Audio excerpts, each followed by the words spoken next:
Hi, so this is a recording of the corrections made for assessment attempt number 2.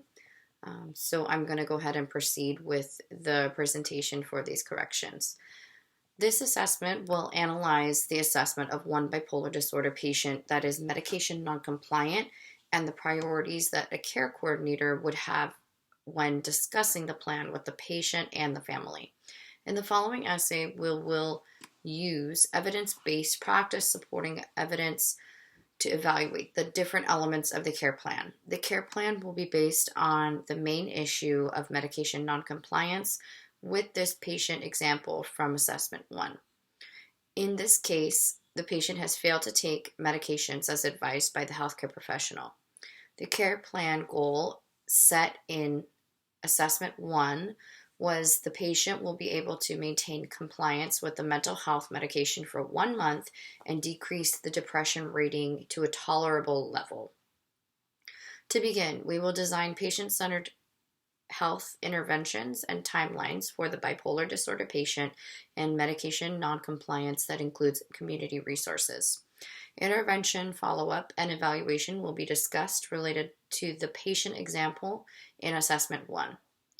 In healthcare research, findings suggest that an engagement can support more relevant research through better alignment with patients' and clinicians' real-world needs and concerns.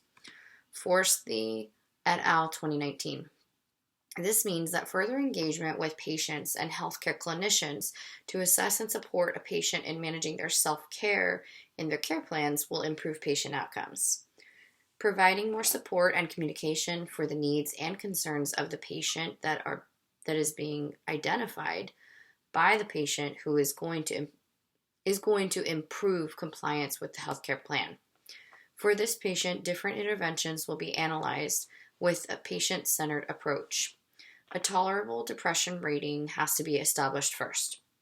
A time frame to establish this is within the first nursing assessment of the patient within the shift. This intervention requires the nurse to discuss how the patient feels about depression. In the discussion, the nurse has to assess the patient for the level of depression. For this example, the tolerable baseline depression when the patient feels well is rated 3 out of 10. This intervention is patient-specific, and the definition of how this patient feels the tolerable level of depression is for them. The care coordinator's priority in discussing this with the patient would be to establish a baseline for the patient's depression. This definition allows the nurse to analyze how the patient's depression is being managed towards a tolerable level. The next intervention would be to identify a supportive care partner in the patient's life that is willing to help the patient with achieving this goal of medication compliance at home. The nurse will need to first discuss the plan with the patient about involving a care partner to assess how the patient feels about having assistance with the goal. As a care coordinator, this should be discussed with the patient to provide centered intervention, fostering open communication for how the patient feels about receiving help to manage the goal.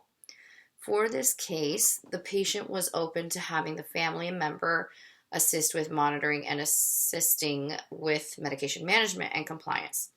The next step would be to contact the family member and assess if the family member would be qualified to assist the patient. Basic skills like reading, writing, some math, and communication skills would be critical to managing the medications at home. This may need to be reassessed in person to verify that they can perform all of these tasks. As a care coordinator, this would need to be addressed with the care partner to establish the support system. Once this person meets the qualifications, then a meeting can be set up for the patient and the care partner to meet with the nurse, and further medication education can be provided. Identifying and contacting the care plan should be done within the shift. When the care partner, the patient, and the nurse are in the meeting, then the specifics of the medication management and monitoring for compliance will be provided, and further education for both the patient and care partner will ensue. This intervention is patient-focused on education for medication management and encourages the patient's self-care, which is another care coordination's coordinator's priority in discussion with both care partner and patient. This educational time should be set up as soon as possible, but at least before discharge from the healthcare facility. For this example, we have created a logbook system that the patient can use to track when medications are taken and how the patient is rating the depression daily. This is the final key important discussion between the healthcare provider, the care coordinator, and the patient, as well as the care partner. The discussion will be lengthy and educational. Teachback for the process will be assessed for both the patient and the care partner. Both will have to perform the teachback before the patient is discharged. The process is that the patient will be the primary logger in the book, and the care partner will check the documentation in the book daily for 1 week. There will be weekly check-ins with the nurse to verify medication compliance. If the patient is compliant, then we will taper down the monitoring for the care partner to check 4 times the second week, 3 times the third week, and twice the last week. If at any week the medications are not compliant, then monitoring from the care partner will restart from the beginning. If the patient can show compliance,